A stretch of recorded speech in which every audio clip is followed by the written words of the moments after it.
Hi guys, welcome back to the vlog. This is Stan here with you. Well, today we're going to discuss an important topic regarding the rift that is going on between the Union government and the state of Tamil Nadu, which is regarding the NEP 2020 that introduces the three-language policy. As you all know, Tamil Nadu is the only state in entire India which is exempt from the three-language policy, and they follow just the two-language policy, which is their native language Tamil and English. So let's delve deep into it right now.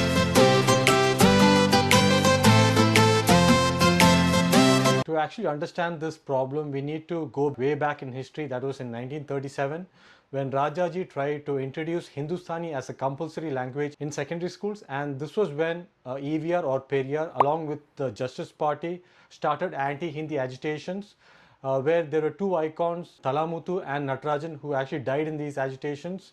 So this is when the problem actually started. Then the second language war broke out in 1965, where the Union government tried to impose Hindi by introducing Hindi as an official language. This was when again a huge agitation broke out in Tamil Nadu, where around 70 people were killed in police firing, and there was a spate of self-immolations.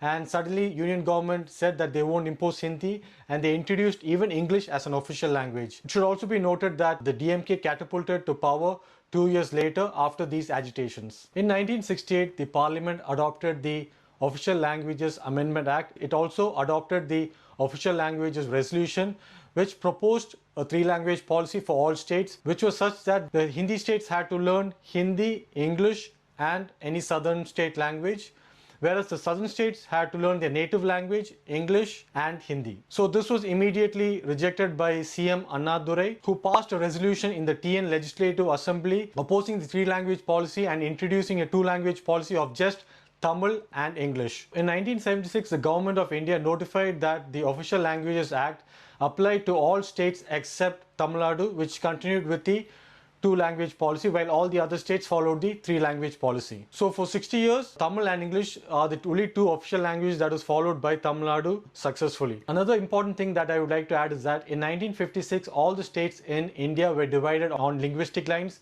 based on the States Reorganization Act, which means that if Tamil Nadu was split into that state, it was because there were a majority number of Tamil speakers. Same for Punjab, it was divided into Punjab because there were a lot of Punjabi speakers. Same for Kerala, which has a lot of Malayali speakers. So all states were divided based on their languages. Another important point that I would like to add is that Hindi is not the national language of India as per the Constitution of India. I know it's wrongly mentioned in some NCERT and CBSE textbooks that Hindi is the national language, but we do not have a national language. Hindi is just the official language, just as all the other 22 official languages of India. So we just have official languages, we do not have a national language, just to be clear.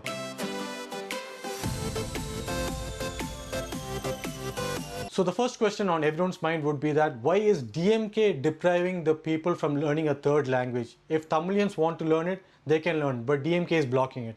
This is not true. I'll tell you why. Because if you remember what I said earlier, in 1976, the Government of India itself notified all states that the Official Languages Act applies to all states with the three-language policy except Tamil Nadu. So legally, Tamil Nadu is exempt from the three-language policy. They can still follow the two-language policy. So this was not DMK stopping it. Secondly, it's actually the people of Tamil Nadu who are opposing the Hindi imposition. It's not just any party. I think it was 50-60 years back when the Congress government tried to impose Hindi on the people of Tamil Nadu.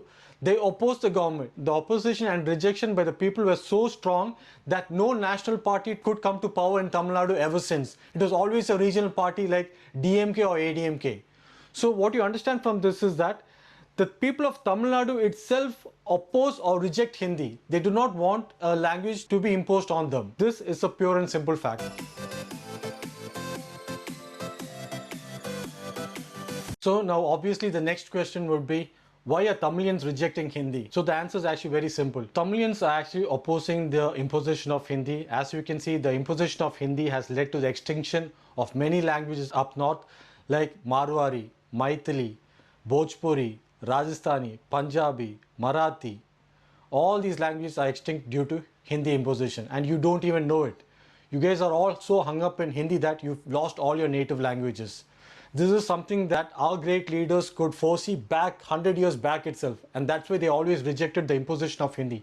It's too late for all your states. You cannot revive your dead language. Just take for example Maharashtra. They do not have proper lyricists proper writers to take proper movies. Because Bollywood with their Hindi movies has dominated. They just promoted themselves where no other regional languages can come up. But you see the case of South India, Tamilnadu, our movies have pan-India reach throughout India. Even we have overseas reach because we did not fall in the trap of Hindi imposition. This is the main reason why Tamil is still alive. Hindi, due to its soft imposition, will kill all native languages. There is no doubt in this. And you have living proof of it right in front of you, and you can't do anything about it. All because you're just trying to promote a foreign language called Hindi. Hey Stan, wait a minute. Did you just say Hindi was a foreign language? Yes, I did. And I have proof for it. Hindi actually did not originate from any state in India. You look at Rajasthani, it came from Rajasthan. Look at Malayalam, it came from Kerala. Tamil from Tamilnadu.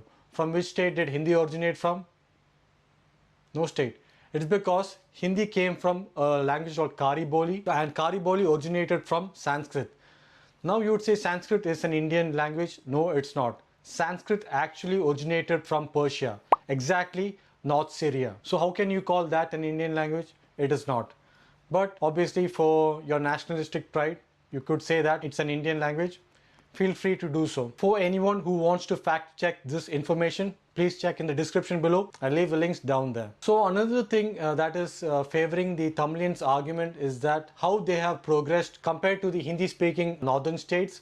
So actually Tamil Nadu is way ahead in terms of producing number of doctors, engineers, scholars, scientists, also their industrial output, and the amount they give to the central government tax kitty is just way ahead of the Hindi speaking states. So it just shows how progressive Tamil Nadu has been with the 2-language policy compared to 3-language policy up north. That also reinforces Tamilians' belief that there is no need of Hindi to be introduced in Tamil Nadu. Because see, it's like a 10th fail Hindi speaking guy advising an IIT IIM graduate to learn a third language like Hindi. It's not necessary because we have English to communicate with the rest of the world, and we have English to communicate even with North India. Why should we learn an extra language just to communicate with someone in North India? So this was also a very big argument in favor of Tamilians. If you need someone to follow your 3-language policy, then you'll have to have concrete proof that you've been successful with that model. But if you haven't been successful, then how can you convince someone else to follow that language or that policy?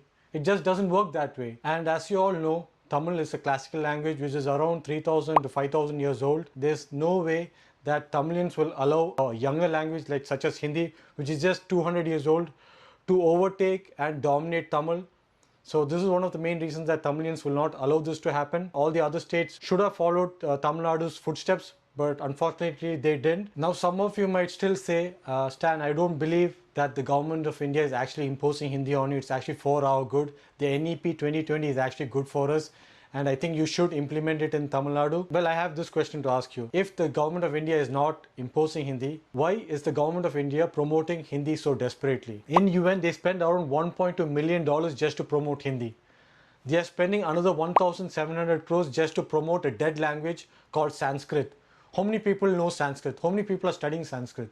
Very few. It's a dead language. They're giving so much money just to promote that dead language. Have they promoted any of your native languages? They haven't. This is soft imposition of a language. They will slowly kill all native languages in India.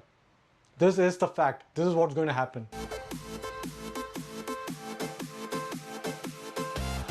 So in conclusion, I would say that although it's too late for North Indian states, they've lost their native languages. There's no coming back for them.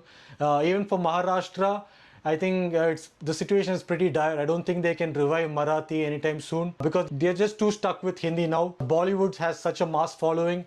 It's so difficult to revive Hindi, so that's gone too. South India is a bit safe, but many states like Andhra, Karnataka, they're still following the 3-language policy, even Kerala. I think in the next 50 to 70 years, even their native languages will be in threat. It could be extinct as well. So now is probably the best time to adopt by passing a resolution to the Languages Amendment Act in your legislative assemblies so that you can safeguard your native languages. And also the 2-language policy is definitely, as proven by Tamil Nadu, it is more successful. You have your native language and you have English which you can use to go abroad. Look at most of the North Indian states like UP, Haryana, Bihar. They do not even know English. They just know Hindi, and they go illegally to Western countries without knowing the language, because they do not have the basic requirement of the English knowledge or any skill-based knowledge. Hence, they have to go illegally to all those countries, and then they get kicked out back to India in chains and shackles. Is this what you need? So guys, just don't follow that failed model. The 3-language policy is not good. It's not for us if you want to protect your native languages, or follow Tamil Nadu's footsteps if you want to safeguard your native languages. It's already too late. Our leaders foresaw this threat already 100 years back. That's why we've been always opposing it. But right now, you're still debating what we did is right or wrong. This is where you are in big trouble. This is not time to debate or think. Pass a resolution in your assembly stating that you want the 2-language policy, just like Tamil Nadu. You do not want the 3-language policy, which will kill your native languages. Do keep that in mind, guys. We're just doing it for your good. Just follow us. But we can fight only for ourselves. You'll have to fight for yourself. That's all, guys. I hope you guys liked it. If you did, please do hit the like button and do subscribe to my channel. If you guys have anything more to add, please do mention in the comment section below. Please don't use any abusive languages, as I will delete those comments. It's just a mark of a person with low IQ. Bring good arguments in the comment section and we can discuss about it. Until next time, this is Stan signing out. Bye-bye.